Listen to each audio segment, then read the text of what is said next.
থেকে বেশি ক্ষুধার্ত কোন দেশে আছে? 1, 2, 3 হতে হতে আমাদের র্যাঙ্ক ছিল 60-এর নিচে, 60, বিলো 60। আর 2024 কেন্দ্র সরকার ক্ষমতায় আছে, এখন 127টা, 127।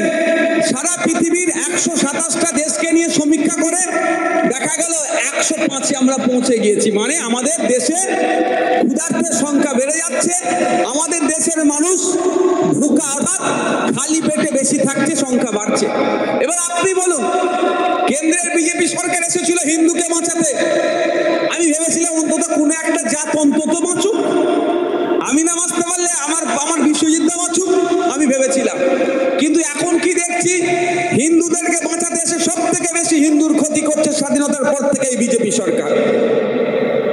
100 জন যদি ক্ষুধার্ত থাকে, জনসংখ্যার অনুপাতে সারা ভারতবর্ষের নিরিখে 14 জন মুসলিম। ভাই কি বলছি বুঝতে পারছেন? 100 জন ক্ষুধার্ত আছে ভারতবর্ষে, খিদে খালি পেটে আছে, তাহলে জনসংখ্যার অনুপাতে 14টা মুসলমান। আর তাহলে হিন্দু কতটা? 86টা নয়, কারণ ওখানে অন্যান্য মানুষজন আছে, তাহলে 80টা ধরছে হিন্দু। ভাবতে পেরেছেন? তাহলে হিন্দুকে বাঁচাতে এসে হিন্দুকে আরো ক্ষুধার্ত রাখছে। কিন্তু আমরা কি দেখলাম, হিন্দুকে বাঁচাবার নাম করে অমিত শাহজির ছেলে জয় শাহজি এখন ইন্টারন্যাশনাল ক্রিকেট বোর্ডে চিপে বসে যাচ্ছে। আর আপনাদের পাড়ার যে হিন্দু মানুষ 2014 সালের আগে রাম কাকা, দেখুন তার ছেলের অবস্থা যে অবস্থায় ছিল আরো পিছন দিকে চলে যাচ্ছে। আর 2011-এর আগে মমতা ব্যানার্জি পশ্চিম বাংলার মুসলমানকে বাঁচাতে এসেছিল, সাচার কমিটির সুপারিশগুলো দেখিয়েছিল যে মুসলমানরা শিক্ষা, স্বাস্থ্য, কর্মসংস্থানে ক্রমশ পিছিয়ে যাচ্ছে, এদেরকে আপলিফমেন্ট করব, মুসলিম মহিলাদেরকে এম্পাওয়ার করব, মুসলিম ছেলেদের হাতে কাজ দেব, ওয়াকফ সম্পত্তি উদ্ধার করব, মুসলমানকে বাঁচাবো, আমাকে ভোট দাও।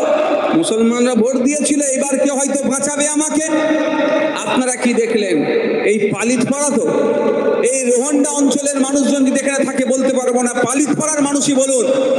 2011 থেকে 2024 শেষ হতে চলেছে, এই 13 বছরে বুকে হাত দিয়ে বলুন একটা নতুন শিক্ষা প্রতিষ্ঠান হয়েছে? আপনার এলাকা থেকে কোনো একজন মুসলিম ছেলে চাকরি পেয়েছে? মুসলমানকে বাঁচাতে এসেছিল 2011 সালের আগে স্লোগান তুলেছিল, মুসলিম খাতরে মে হ্যায়, আমাকে ভোট দাও, আমি মুসলমানকে বাঁচাবো। মমতা দিদি বলেনি ভাই? তাহলে এই 13 বছরে কজন বেঁচেছে একজন হাত তুলে বলুন। কিন্তু আমি দায়িত্ব নিয়ে বলতে পারি, লিগাল ইল্লিগাল মদের দোকান পালিত পাড়াতে মমতা ব্যানার্জি সরকার করে দিয়েছে, মদ খেয়ে মাতলামি করে এরা। লিগাল না থাকলে ইল্লিগাল হয়ে গেছেই গেছে। তাহলে উদ্ধার কোথায় হলো? আরো তলনিতে চলে যাচ্ছে। মমতা ব্যানার্জির সরকারে আসার আগে 2011 সালে 100 জন পশ্চিমবাংলায় সরকারি কর্মচারী থাকলে 3 থেকে 4 জন মুসলিমকে খুঁজে পাওয়া যেত। যে এসেছে এত ভালোবাসা দিয়েছে চাকরিতে, সবাই বলে তোদেরকে চাকরি করতে হবে না, অত কষ্ট করবি কেন তোরা সরকারি চাকরি করতে হবে না। 3 থেকে 4 জন ছিল।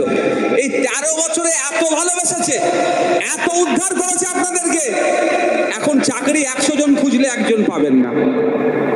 কেন? ঠিক যেমন বিজেপি সরকার হিন্দুদেরকে উদ্ধারের নাম করে হিন্দুদের সব থেকে বেশি ক্ষতি করেছে, আদিবাসীদের ক্ষতি করেছে, দলিতদের ক্ষতি করেছে, এই রাজ্য সরকারও যে বর্তমান সরকার চলছে মুসলমানদের উদ্ধারের নাম করে মুসলিমদের সব থেকে বেশি ক্ষতি করেছে। আপনারা জানেন, আমি গিয়েছিলাম 2 বছর আগে, মুসলিম মহিলারা কনস্টেবলের এক্সামের জন্য কি বলে হিজাব পরে ছবি দিয়েছিল। আপনাদের মনে আছে কি জানি না, আপনারা তো মানুষের এটা ধর্ম সহজে ভুলে যায়, একদম তাড়াতাড়ি ভুলে যায়। কি করেছিল? একজন মুসলিম মহিলা তার ধর্মীয় রাইটস, রিলিজিয়াস রাইটস, সংবিধান